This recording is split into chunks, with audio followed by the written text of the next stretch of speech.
estão falando de corpo, corpo, corpo. Tá. Eu não posso me aprofundar muito, pessoal, mas é assim. Algum de vocês vem de orientação espírita e vocês já ouviram falar muito de perispírito. Tá? Kardec, quando desenvolveu, a gente tem que imaginar em que nível a humanidade estava naquela época. Então, falou-se de perispírito, deixou aí e ficou quieto. Por quê? Se você olhar nesse desenho embaixo, é o que os espíritas falam. Você tem o corpo físico, você tem o perispírito e você tem o espírito. Bom. Só que assim, a gente sabe que existem outros corpos. Tá? Eu não vou me aprofundar muito, tá bom? Eu vou apenas aumentar um pouco a condição que vocês, se vocês têm, né? Eu imagino que a maioria de vocês conhece. Você tem um corpo físico, você tem o duplo etérico, que a gente fala que é uma energia que faz, é o amálgama, que junta o corpo espiritual, é o que consegue fazer com que a gente reencarne, esse duplo etérico. E você tem o corpo emocional, você tem o corpo astral, tá? Que é o próprio corpo espiritual. Além dele, você tem o corpo mental, tá? Que a gente, por uma questão didática, divide em mental superior e mental inferior. Depois você tem o espírito, que também, por uma questão didática, se divide em átmico e búdico. Tá?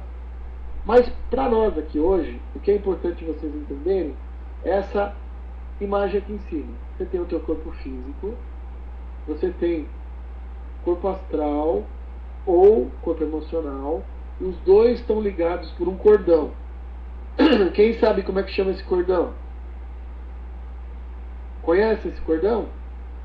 Que liga o corpo físico ao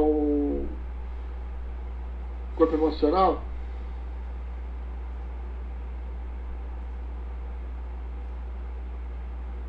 Cordão de prata, isso mesmo. Agora eu vou fazer uma pergunta mais difícil. Ou fio de prata, isso mesmo. Olha, só para vocês terem uma ideia, encontraram pirâmides, tá? Eles representavam o corpo emocional como um pássaro segurando uma lanterna. Tá? E a lanterna era a representação do fio de prata.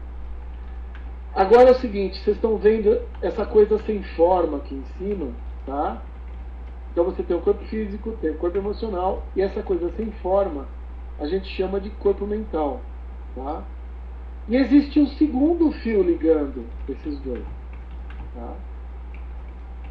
Esse fio é um pouco menos falado. Alguém sabe como é que chama esse fio?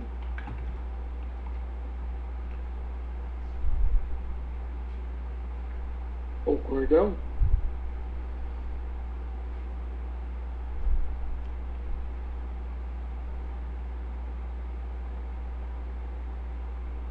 Então tá bom, sem problema. Ele chama cordão de ouro, tá? Que liga o corpo emocional ao mental, tá bom? Então a gente tem o corpo físico, cordão de prata ligando o corpo emocional ou corpo astral, e você tem o corpo astral ligado ao corpo mental por um outro cordão que chama-se cordão de ouro, tá bom? Posso continuar? Então tá bom, pessoal, ó. Então o intuito dessa aula foi dar uma geral. Repito, não tem problema não. Corpo físico ligado ao corpo. Então, corpo físico ligado ao corpo emocional, cordão de prata. Corpo emocional ou corpo astral ligado ao corpo mental pelo cordão de ouro. Chama-se, os esotéricos chamam de cordão de ouro. Tá? Eu vou dar mais algumas palestras, eu vou falar sobre ele. Mas a ideia básica é... Por exemplo, pessoal, vocês já ouviram falar de ovoides? O André Luiz fala alguma coisa.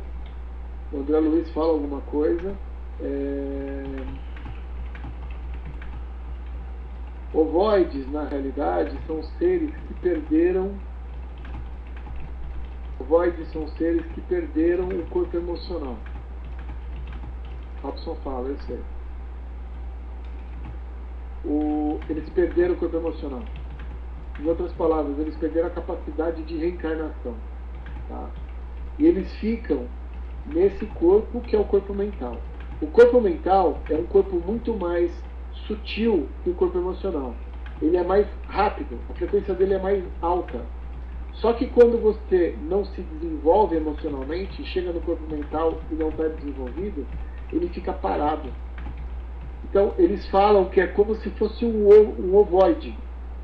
Tá? E esse corpo, ele é para que você perca o corpo emocional.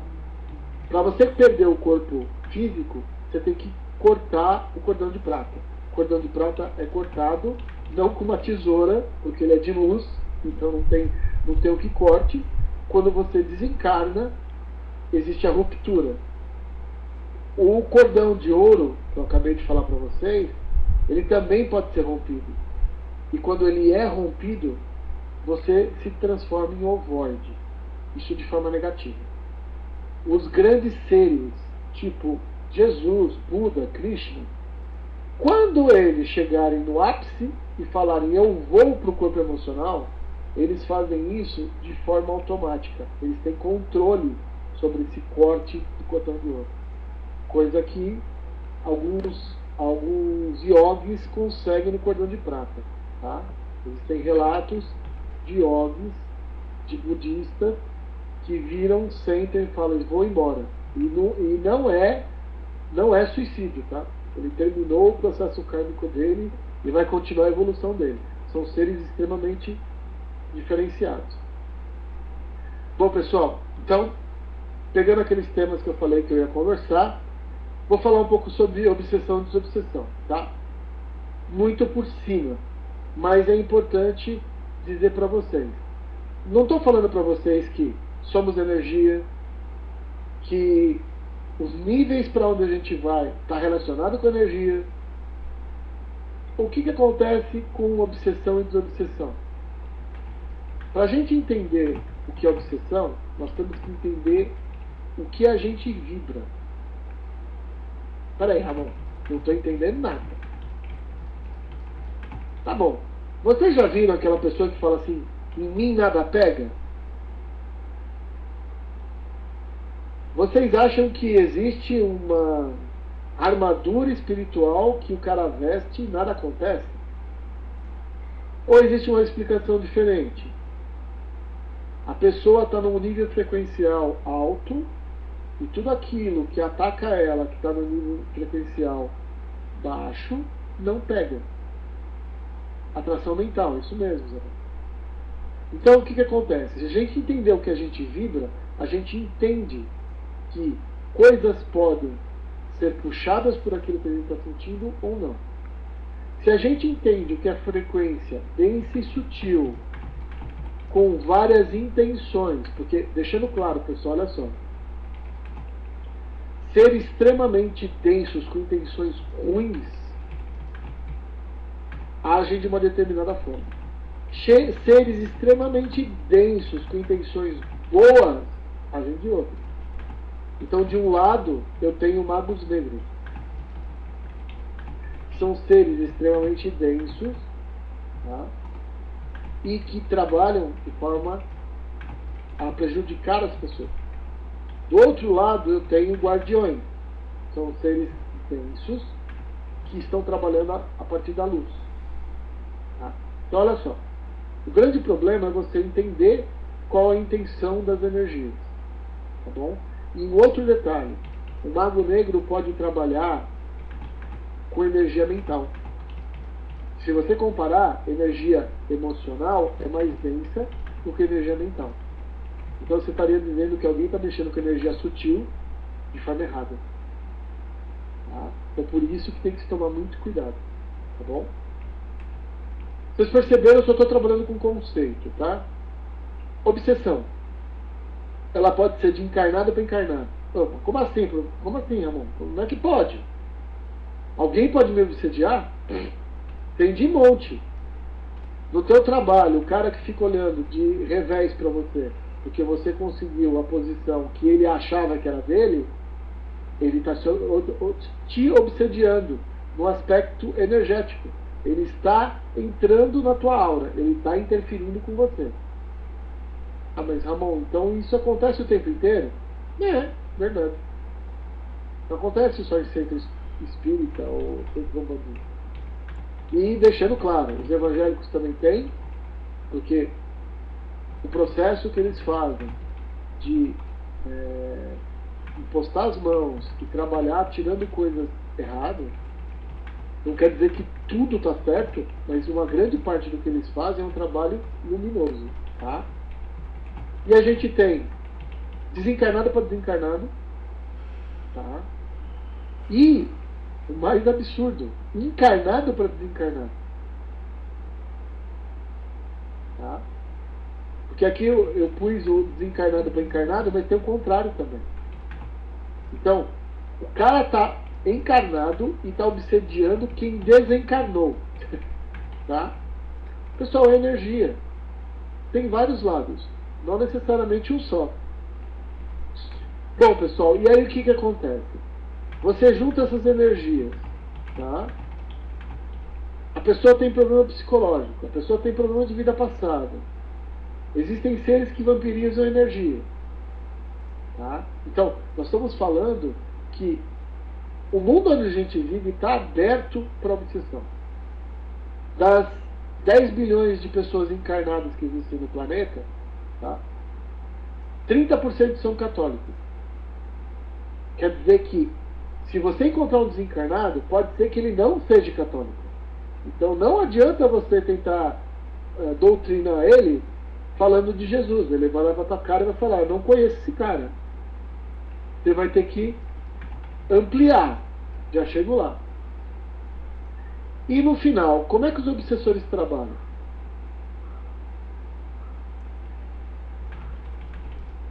Olha só, a pergunta básica é assim: como é que a gente vê os obsessores encarnados e desencarnados? Nós, tá? A gente que está tentando estudar, tentando se desenvolver no lado espiritual. A gente não pode ver como doutrinador, tipo, todos eles conhecem Jesus? Então é fácil, você fala de Jesus, Jesus é as na manga. Não. Quando a gente trabalha com doutrinação, a gente percebe que é muito bom você estudar, se embasar e estar vivenciando as palavras de Jesus, mas não quer dizer que essa ferramenta aqui vai ser o que vai te salvar para você fazer uma doutrinação. Você precisa muito mais entrar como um esclarecedor, como um psicólogo, entendendo o ser humano, porque às vezes aquele ser que está ali na frente, sendo algoz de alguém, ele se transformou em algoz de alguém porque aquela mesma pessoa tinha sido algoz dela. E aí você tem que parar e entender: peraí, então eu não posso só enxergar o que está acontecendo agora. Eu tenho que ter sensibilidade e enxergar o todo que está acontecendo. Tá bom? A maioria das pessoas querem técnicas para se defender, mas ninguém quer técnica para melhorar como ser humano. Se vocês perceberam, eu peguei essas fotos do Monte de Luz, né? A próxima foto aqui é uma criança de 11 anos de idade brincando. Você vê que a aura dela está super colorida, super boa, super bem. Por isso que eu escrevi: mas qual ser humano consegue ficar assim, como essa criança de 11 anos, o tempo todo? A gente não consegue, né? A grande técnica, a maior técnica de todas, é a gente conseguir se harmonizar com o universo. E a gente se harmonizar com a gente mesmo. Tá? A melhor técnica é ser feliz. Se você for feliz, a sua aura está brilhando, suas formas mentais são brilhantes, tá? Formas mentais são coisas que a gente gera no pensamento. A gente tem pensamento tranqueiro, a gente vai gerar forma mental tranqueira. Tudo que você fizer melhora você e os outros. A melhor técnica é: fique bem. Se não conseguir, use algum recurso opcional. Ore, medite, cante ponto, mantra, leia, ouça música. Qualquer coisa para te tirar da frequência que você está para uma frequência melhor. Mas não use esses recursos de início. Em primeiro lugar, tente usar o discernimento. Jesus estava certo quando ele falava, orai e vigiai. Mas orai não é 3 Pais Nossos e 5 Ave Maria. E a pessoa vigiar mais sua própria vida do que a do próximo. Tá? Pessoal, o caminho da evolução espiritual é o caminho do autoconhecimento. E várias pessoas fogem disso porque é complicado a gente se defrontar com o nosso abismo interior. Tá? Um dos maiores embates que nós temos não são com os obsessores, não são com os magos negros. Somos com nós mesmos, com os nossos processos, e a gente precisa se defrontar com isso. Orar e vigiar é o que você pensa e sente. Sem isso você pode abrir sua aura e pode iniciar o processo obsessivo. Muitos de vocês têm medo de espíritos, e o medo é uma das portas abertas para ataque espiritual. Então, é fechar o carro com a chave dentro, né? Então, pessoal, quem pode fazer mal para você não é o espírito. Quem pode fazer mal para você é um assaltante na rua, tá? Então, espírito, se você sentir algum, abre e começa a bater um papo com o cara. De alguma forma o universo te colocou ele na tua frente, provavelmente para você ajudar ele, não é para você ter medo dele. Não adianta aprender recurso e não combater seu medo, tá bom? E aí eu deixo para vocês pensarem, tá? Para estudar a obsessão tem que ter uma noção do que é aura, o que é chakra, natureza do corpo espiritual, como e quando os espíritos mudam de aparência, porque isso acontece, tá? O que é clarividência e o que é intuição. Em outras palavras, a gente tem que começar a entender o que a gente vibra, se estudar, se dar suporte para a gente conseguir ter recurso para trabalhar com obsessão ou desobsessão. Pessoal, eu trouxe aqui umas imagens só para vocês entenderem. Isso aqui é tirado do livro do Wagner Borges. É um trabalho de um amparador. Você está vendo que tem um hindu aqui atrás. Tá? Ele tira um projetor astral. Por quê? Porque tem uma pessoa, é um suicida. Vocês estão olhando aqui, esse ser que está vindo, ele é um suicida. O mentor, ele conseguiu trazer esse ser magneticamente até aqui. Mas ele não consegue interagir com esse ser. Esse ser, se você pegar pela leitura espírita, ele está em estado de decomposição, ele reflete o que o corpo dele físico está. Não quer dizer que existe uma ligação entre o corpo e ele. Quer dizer que mentalmente, tá, aquele ser, pelo ato que ele fez, ficou ligado ao corpo. Então o perispírito dele começa a ter as mesmas características que o corpo está tendo. O corpo está em decomposição, o perispírito dele também fica. Tá?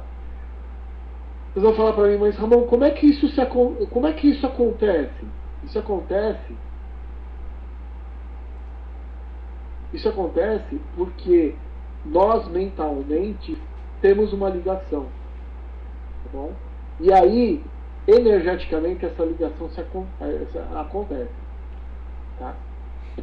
Então, o corpo começa a ter todas as características de um corpo em decomposição. Ele magneticamente é trazido para cá. O mentor tira a projetora do corpo, ela começa a trabalhar energeticamente com a energia dela, junto com a energia do corpo físico dela, mais a energia do mentor hindu. E se vocês perceberam, está vindo uma energia amarela do alto. Sempre quando tem mentores envolvidos, existem mentores mais alto nível que estão orientando aquele processo. Não é só esse mentor que está aqui. Existem outros mentores. Inclusive, você está vendo que está vindo um outro raio verde desse lado. Tá? muito provavelmente ligado a esse rapaz. Tá? E aí chega um outro mentor. Vocês vão falar para mim, mas Ramon, por que você está falando que é do outro rapaz? Porque quando tudo começou, quando ele começou o tratamento, só tinha um hindu. Tá?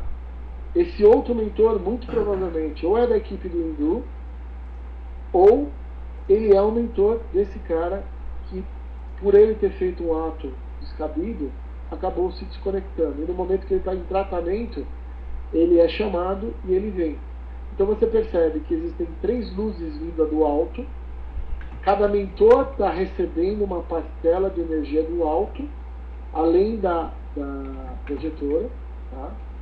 A projetora, ela, num ato de fraternidade absurdo, porque ela está sentindo tudo que aquele corpo está, ela está sentindo o cheiro, está sentindo a decomposição, ela vai, abraça de forma amorosa para ajudar ele nesse processo. Vocês percebem que ele começa, o corpo dele começa a se recompor e ele volta ao corpo natural dele. Terminando o processo, ele energeticamente já pode ser levado nos planos espirituais para continuar o tratamento. Então, é isso que eu quis trazer para vocês. O lado espiritual só interage com a gente através de pessoas. E essas pessoas sou eu, vocês, e quem quiser se pôr à disposição para trabalhar para a luz. Tá? Precisa de pessoas. Tá bom?